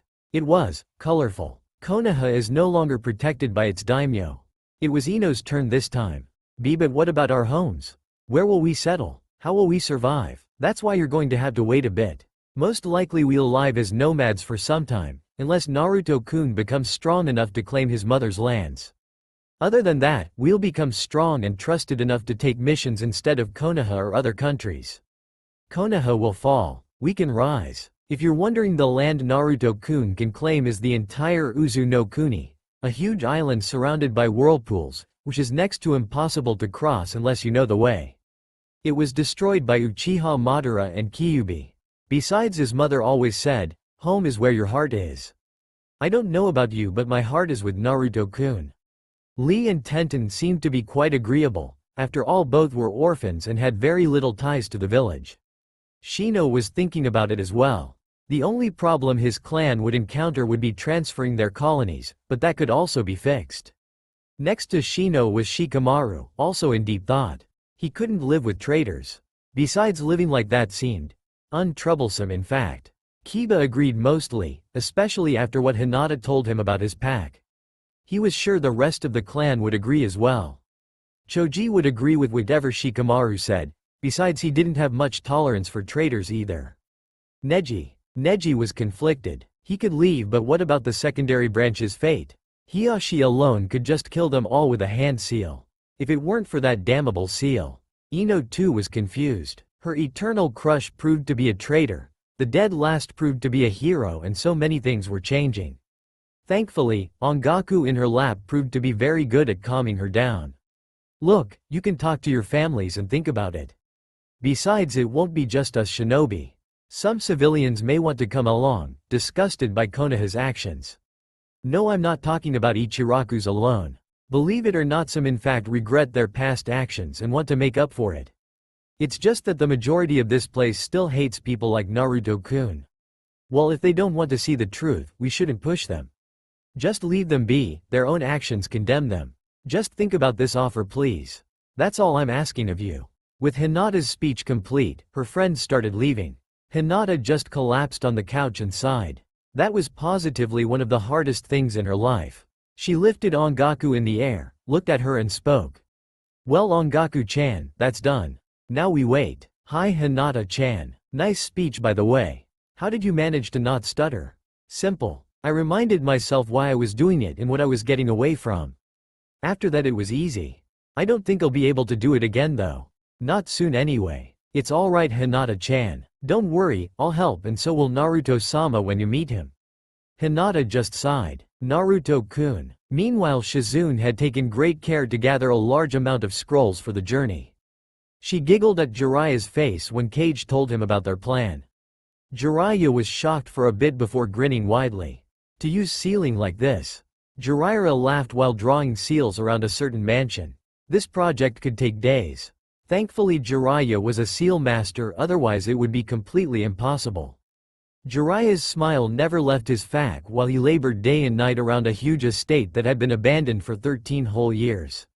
Now Jiraiya knew exactly why the Kitsune clan was feared amongst the summons. They had one badass mean streak. In Nami no Kuni, a blonde boy looked at a certain chibi fox before giving it a new message. Alright, Ongaku, off you go to Hinata-chan. Then said blonde turned to Anko with a feral smirk. It's all coming along nicely. Konoha never deserved my father's legacy. Now let's see them squirm. Anyway Nei-chan, I think I should stop using chakras soon. After all the day of the Kage's exodus is coming and we gotta prepare for them. Hehehehe, Konoha hasn't seen the last of Uzumaki Namikaze Naruto. Not by one hell of a long shot. A few days later Ongaku returned to Naruto and whispered some news to his ear. Anko noticed the smirk on Naruto's face. Konoha was going to get another punch in the genitals. Going to a huge clearing, Naruto took a kunai, nicked his fingers and began hand seals, chakra flaring around him. Ongaku safely perched on Anko's shoulders, she giggled along with her mount air carrier. Naruto finished his handeals, gathered his chakra to his hands, slapped his hands to the ground and shouted, Taju Kitsune Kachiyose no Jutsu. Puffs of smoke erupted all around the clearing and concealed it. When it dispersed there stood. Naruto stood in the clearing, smoke slowly clearing to reveal 1, 2, 3, 10, 20 large shadows and one huge one. A rough, harsh voice asked from behind the smoky veil. Well, if it isn't the ninja world. Who dares summon me? The strongest of the eight-tailed kitsune, Doki-sama? Naruto answered quickly, knowing that the one he summoned was not one for waiting games. It is I, Uzumaki Namikaze Naruto, former Jinchuriki of the Kyuubi. I have need of you. And what need is that, Naruto? Hey, a small revenge on those that banished me for protecting them. Will you help me? Kyuubi-sama told me a bit of you. Very well, me and my guards will aid you. Arigato, Doki-sama. Now here's what we'll do. Naruto proceeded to explain his plan to the massive fox. And truly massive it was, only a bit smaller than Kyuubi himself. 8 tails behind him, black in color with red highlights, covered in metallic armor even on the tips of his tails. Surrounding him were 5 and 6-tailed foxes of various sizes, colors and strengths, all however scarred as a testament of the fights they had been in. At the end, the huge fox couldn't help but laugh darkly. It was one good way to prank someone for betraying you the way they did. Meanwhile in Konohagakure no Sato, Hinata was reading some healing manuals, Ongaku on her lap. Hinata turned to Ongaku. Nay Ongaku-chan, we're leaving soon, right? Are you going to stay with us? Or are you going to go back? It's okay Hinata-chan, I'll stay. Besides I want to stay here. But it's going to be dangerous Ongaku-chan. Even with Naruto-kun's power revelation, we'll still be hunted so you won't be safe. Hehe Hinata-chan, did you think Naruto-sama chose me just for my cuteness? Ongaku took an adorable pose looking at Hinata with her puppy eyes of doom, thoroughly enjoying the look in Hinata's face.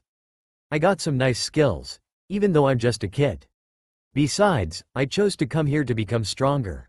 What do you mean? Well, a kitsune's strength is often measured by its tails. Each tail is about 2 times stronger than all the previous tails together. For example, Kage-kun is about 2 times stronger than Kase-chan. Also we all have an ability called Kitsune Bai, or Foxfire, which is like your chakra. It's only good for illusions or burning stuff, or especially illusions of burning stuff. Some can't use fire though but can do other stuff like Kase-chan. I only know a bit and don't have much. Also with only 1 tail I'm the weakest there is, so I want to get stronger. Besides I've got a very powerful ability. Oh, and what's that? Singing. Hinata blinked a bit before giggling. Hey, don't make fun of me. Ongaku pouted, getting the rather predictable result of Hinata squeezing her and screaming about how cute Ongaku was. Mo. Stop laughing already. Singing is a powerful ability. Hinata managed to speak amongst her giggling and squealing. I'm so sorry Ongaku-chan, it's just I expected something other than singing. Like what? Spitting fire and such? That's not suited to someone like me. Besides my name means song, so what did you expect? Anyway, I can use my songs to affect emotions and I got one mean shriek. Could you give me an example? Of course, I can make people get angry easier or calm them down. Also I can make a deafening screech to defend myself. It's real fun doing it behind Kage-kun when he's not ready for it. Ongaku giggled at the memory while Kage appeared from the shadows glaring. Of course Ongaku knew he was just playing, so she didn't worry too much about it. I resent that statement. I am always ready for anything. So then how do you explain that time you almost went through the roof of your den? Kage almost blushed in shame at the event and tried to save his dignity before a near hysteric Hinata. Well, that was because I was asleep and babysitting you. You were supposed to be asleep deeper in the den, not next to my ears shrieking your lungs out. With a humph, Kage sank back into the shadows, grumbling something about cute kids shouldn't do this to others. Of course, someone like Kage calling Ongaku cute was the final straw for Hinata and Ongaku, as they both burst into hysteric laughter. Tsunade walked in and, seeing the pair on the floor laughing, inquired about it. Needless to say, there were two humans and a kid laughing, while a certain black fox grumbled in the corner about never letting him live it down. Kage sighed in dismay. Why, oh why did Naruto-sama have to send this kid?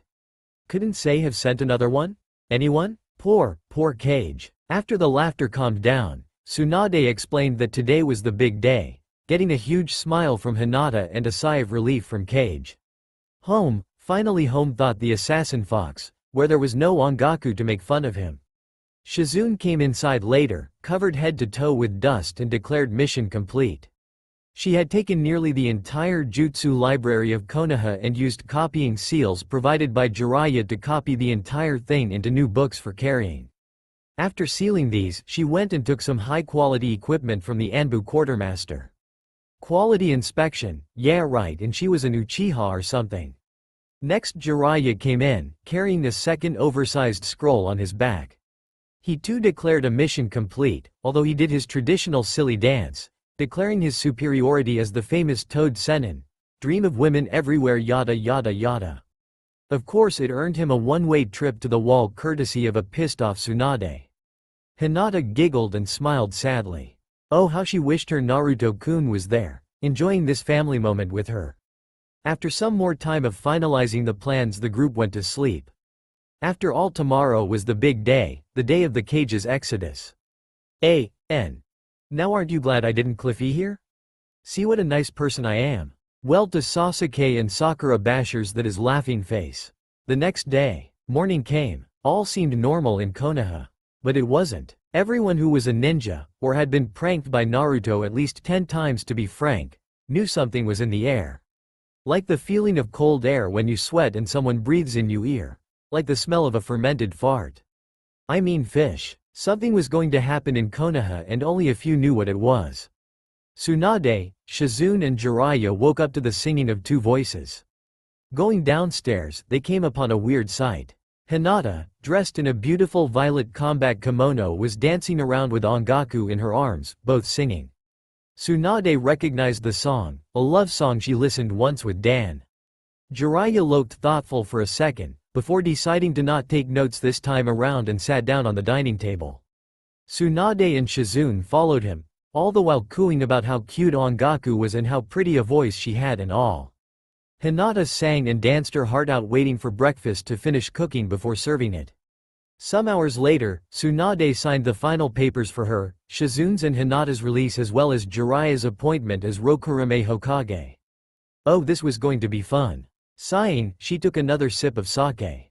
Meanwhile, Shizune, back at home, was finalizing everything they needed to carry while Jiraiya explained some final things for the contents of the sealing scrolls.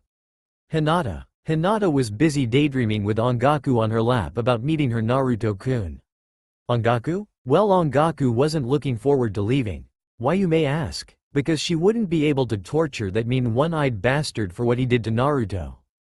Flashback, second night since Ongaku came to Konoha. Ongaku crept to the sidewalk, using her sneaking training as taught by Kage. He agreed mostly to make her shut up though. Finally, Ongaku reached her goal. Sneaking around, she found an entrance and went inside. Quietly padding to the bed of the sleeping man, she sat next to his pillow and slowly started singing. A sad, melancholic song it was, and Ongaku's eyes narrowed in vindication. He was going to get it bad. Inside Kakashi's mind, Kakashi was watching his former students spar against each other. It warmed his heart. Suddenly they all started changing. Sakura became Rin, Sasuke became a young Kakashi, and Naruto became Obito. Kakashi looked startled while Sasuke Kakashi charged a Chidori and rammed it in Naruto Obito. Kakashi tried to scream but he couldn't. Naruto Obito looked at him, dying, and said, "You finally killed me, didn't you, Kakashi? You're worse than trash, you traitor." Kakashi's vision blacked out. Now he was in a pitch-black place. Only illumination, a small campfire with a man's figure next to it. Kakashi approached and saw that the man was Hitaki Tsukumo, Konoha's white fangin. Kakashi's father. Kakashi sat next to the man. Tsukumo looked at Kakashi before getting up and walking away. Kakashi called to his father not to leave him again. Tsukumo replied, "I'd rather wander the infinite darkness than have a son that betrayed his teammates. You are not worthy of being a Hitaki." Kakashi tried to scream but his vision blacked out again. Now Kakashi was in his old training grounds, where he met Namikaze Minato. And there he was, Namikaze Minato, his sensei. Kakashi went to him trying to hug his mentor who vanished in a flash of yellow light. Kakashi stumbled and looked at Minato. "Why, sensei? Why don't you let me hug you? Why does everyone hate me? You should know, Kakashi. You betrayed the team. You showed favoritism. You never looked underneath the underneath. But sensei, don't call me that. I'm not your sensei and you're not my student. No student of mine would be a traitor like you. You should have died in Obito's place, then maybe everyone would have been saved. But I didn't know he was your son. If I did, you'd have done nothing. Like always, you do nothing but steal from others. Besides, what did it matter whose son Naruto was? I'm not his father. Stopped being the moment I cursed his existence by saving this pathetic village. But if I had known he was your son, I'd have helped him, taught him jutsu and trained him. Not to mention you wouldn't have sealed my son. But what does it matter whose son Naruto is? Tell me, he is sensei's son, so I should have taught him. Fool, it matters not whose son he was. Stop being so stupid, damn it. I with you were dead, Kakashi. Dead with me so I could kill you over and over again. Maybe then Obito would have prevented everything. Obito wouldn't have sealed an innocent child, no matter whose son he was. Obito wouldn't have taught the Chidori to a mentally unstable person. But most importantly, Obito would have never betrayed his friends like you, Kakashi." Minato spat at Kakashi. "I am ashamed to have called you my student before. You're just like every Uchiha. You're worse than scum. Get out of my face. I despise you." Kakashi managed to find his voice and screamed. In the outside world, Ongaku watched as Kakashi twisted and turned. Finally the man woke up with a start screaming, "Sensei." Ongaku was pleased. From the shadowy corner she had hid herself, she watched in satisfaction as the man was tortured. That should teach him to mess with Naruto-sama. End flashback. It was the first of many nights of terror for Kakashi. The man was now on medication and looking for work.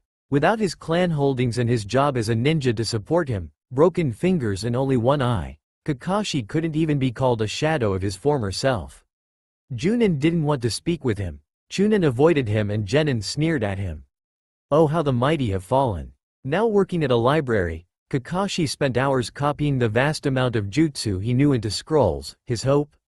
To maybe someday pass them on to Naruto. Not much of a hope at that either. Then Kakashi believed he could afford to die. It was all he had, though he feared meeting his sensei, best friend and father. Out of everyone who knew about Ongaku's existence, only Kage knew of her nightly escapades. He might not approve of her behavior, but he didn't like Kakashi either. After all, he had saved Ongaku from a fox hunt already. Flashback. Ongaku was scared. Sure, she could use her screech, but these humans were hell-bent on killing her, so she might not be able to affect them that much. And even if she did, that would mean revealing herself to everyone. That would be bad for Tsunade and Hinata. Ongaku whimpered, trying to seem cute. Unfortunately, that angered the madmen even more. As they were going to charge at her and obviously beat her, something formed from the shadows in front of her.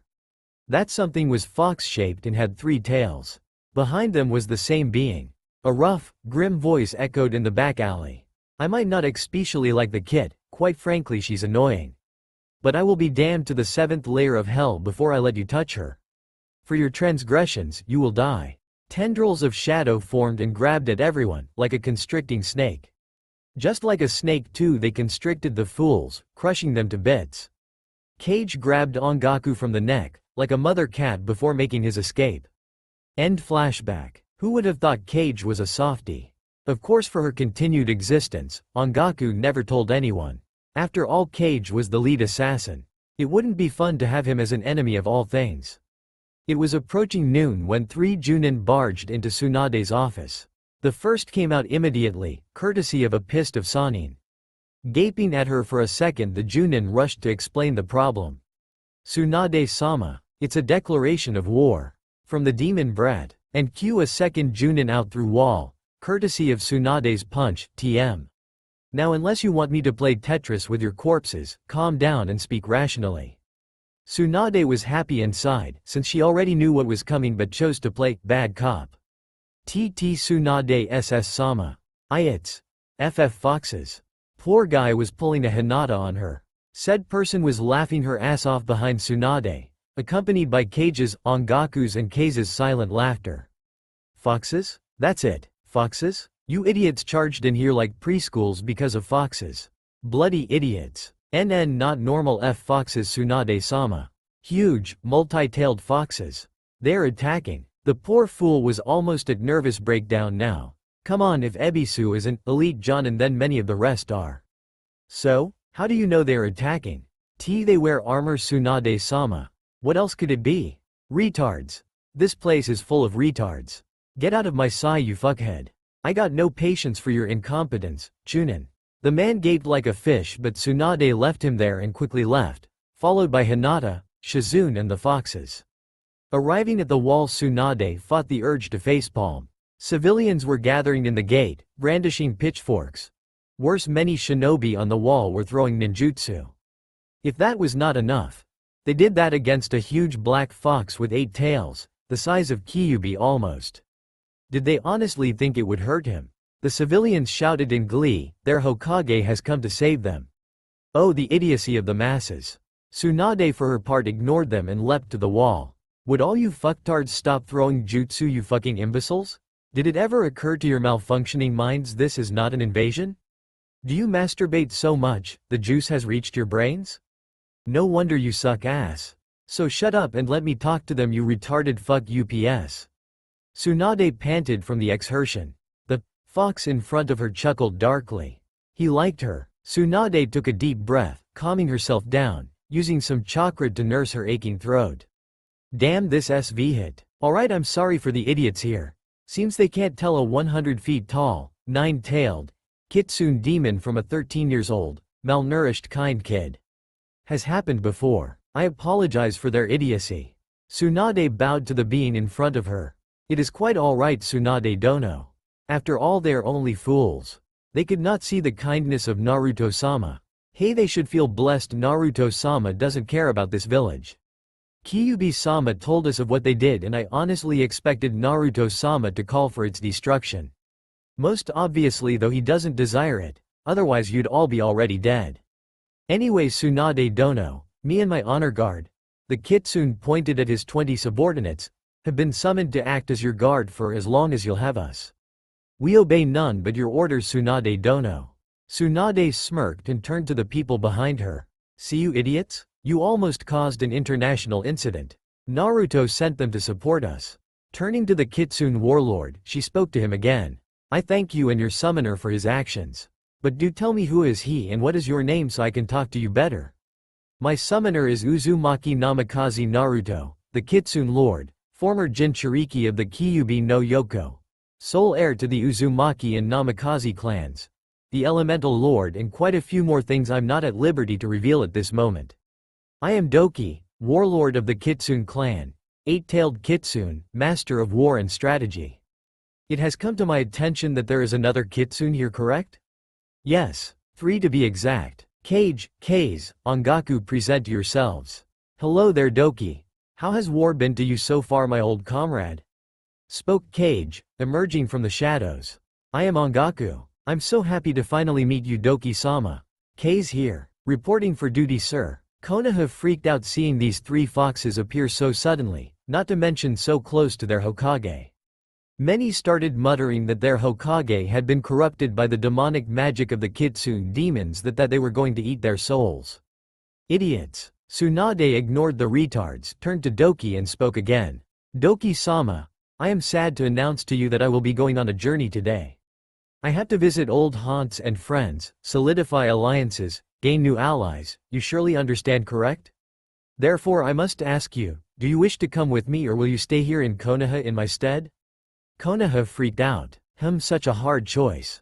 My soldiers are a bit tired after all. No matter. We have chosen to aid Naruto-sama and his orders were to protect you, not this village.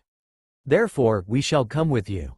We shall set our camp outside the walls, in waiting for your exit. Tsunade smirked and left without a word to the idiotic masses. Going straight to her house, she picked up everything the old perv had prepared for her, stored neatly in some scrolls. Going over her orders one more time, she smirked at Hinata and Shizune. Each picked up her scrolls and left the house to not be back for a very, very long time. After all, that old pervert did have a talent for sealing unbelievable things with these scrolls of his. Tsunade and her retainers marched out and towards the gates. Reaching them, Tsunade actually face-palmed. The civilians were getting ready to attack the kitsune, who by the way had been sitting around doing nothing. Hinata turned to Shizune as Tsunade had already charged at the civilians. Please tell me again, Shizune-chan, what reason did we have for staying here again? Meanwhile, Tsunade charged at the mob, jumped in the air, landed in their midst and smacked the ground hard. The subsequent explosion threw them in the air like rag dolls.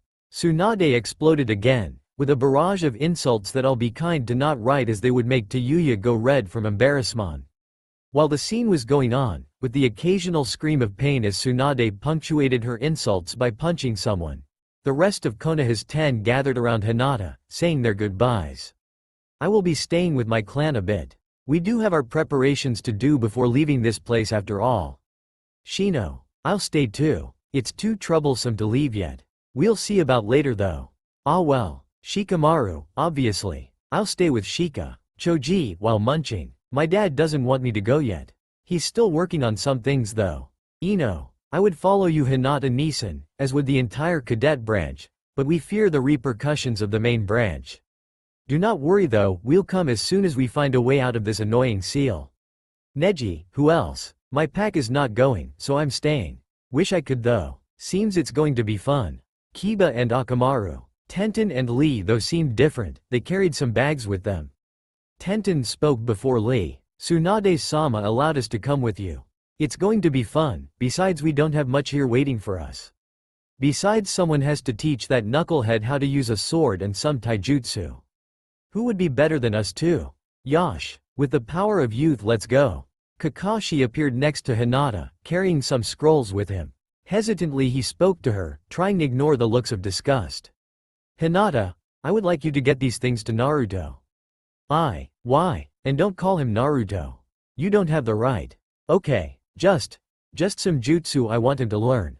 I thought that I could do something for him at least now. You mean jutsu you stole, correct? With your Sharingan. The same Sharingan that got him exiled. The same Sharingan that got the Kyuubi to attack. No, Hitaki. I will not. Even if I did, Naruto-kun would burn them. Listen, Hinata. I know I wasn't a good teacher. Hinata muttered, understatement of the decade, Hitaki, loud enough for everyone near to hear. But he is my sensei's son, so the moment you learn he wasn't a no-name orphan, you want to be his friend. Guess what, Hitaki, he foresaw this and already told me his opinion. Screw you. That's the kindest thing I can say to you, traitor. Get out of my face, Hitaki. You should have followed Yondaimi's orders from the beginning. I love Naruto-kun regardless of his Keke Genkai or his parents. I love him because even with all the shit you bastards put him through, he's still the kindest, caring, most courageous person I've ever met. If you can't see that, then no wonder he doesn't like you or this bigoted village. Hinata turned her man to the man that was crushed again and again. Anyway, I've got to go now. Lee-kun, Tenten-san, let's go. The remnants of Konoha's 10, the greatest batch of genin, watched sadly as again some of their number left.